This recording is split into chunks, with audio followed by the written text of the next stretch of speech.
during the science fair, there's the judge to student interaction.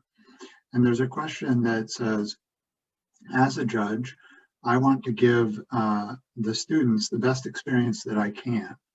So have you guys, and I'll open this up to each of you, and I'll go in order. Have you guys had experiences where you got advice from a judge or had some kind of interaction with a judge that stuck with you? Maybe start with Laura. Sure. So one of the things that strikes me when doing your own research project is you're the expert in that project. And as part of being the expert, you're really excited about the data that you have to share, but sometimes you're too close to the data in that when you're explaining it to a judge, you need to take a step back and kind of abstract yourself from the data and think about very concisely what are the takeaways that you want the judge or judge team to leave with from your project.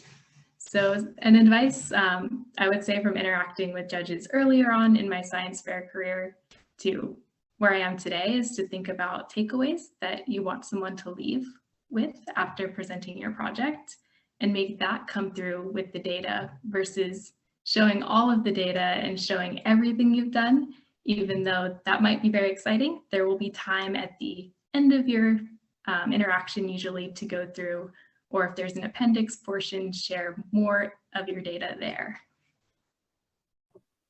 Yeah, thanks, Laura. Important point. How to really, get to the meat of the story and show that data.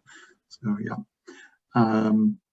Ben, how about you? Any advice around that judge-student interaction? So yeah, so I guess I have two things. One is in my capacity as an industry, someone in industry, I second everything Laura said. But with respect to my own projects, again, I guess in math, people always, there's this sort of dynamic where people always want to know about the applications. And as a like smart high school student, you're kind of like, I don't care about the applications. I just want to work on my cool math. And I think that one of the things that I've realized over the last 10 years since then is that the applications, like, we don't necessarily need to get caught up in like a particular notion of what the applications of a project should be, but part of what judges are trying to get at there is like your motivations and like, why is this interesting to you? And I think that's something that, any project you should be able to answer. And that's really important. That sometimes I've worked on projects where I realized I didn't really know the answer to that. And I think that was a problem. And I think often later I realized, oh, like, this is why this thing I worked on was interesting.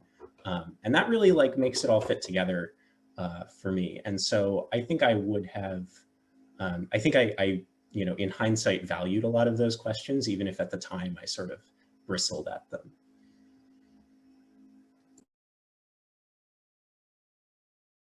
Awesome, thank you. And let me see, I think those were some good perspectives. So let's see if Jack or Ralph have anything you want to add to that. Jack? Sure, I think Ben and Laura covered a lot of it already. I think just a couple of things to add on my end were, I remember some of the more stressful judging experiences actually ended up being quite instructive for me. So judges that really pressed me on, why did you do this? What are the motivations behind it? And then, kind of in some ways pushed me a bit on, oh, how does this process you're describing actually work? I think it really helped push me to think about that, where it's not just, oh, I did this, but how does it fit into everything else? So obviously they were nice about it too, but I think like, if you see that someone, if you feel like they have it in them, like pushing them to the next level, I think that in hindsight for me, it has been really valuable. And then I think I got the advice from a judge once where it's, just make sure you keep doing things you're really excited about. And I think often people feel like, oh, I have to do a science fair project to do as like a stepping stone to do whatever. I think it's really important to choose work that really excites you and to let that be your guiding star, rather than just being like, oh, I just need to do a science fair project. Do something you're really excited about, and I think that really shows through. That's awesome. Yeah, I was just in a training the other day that reminded us that growth comes through stress, right? And improvement comes through stress, and obviously, not totally uncontrolled stress, but sometimes it can be good.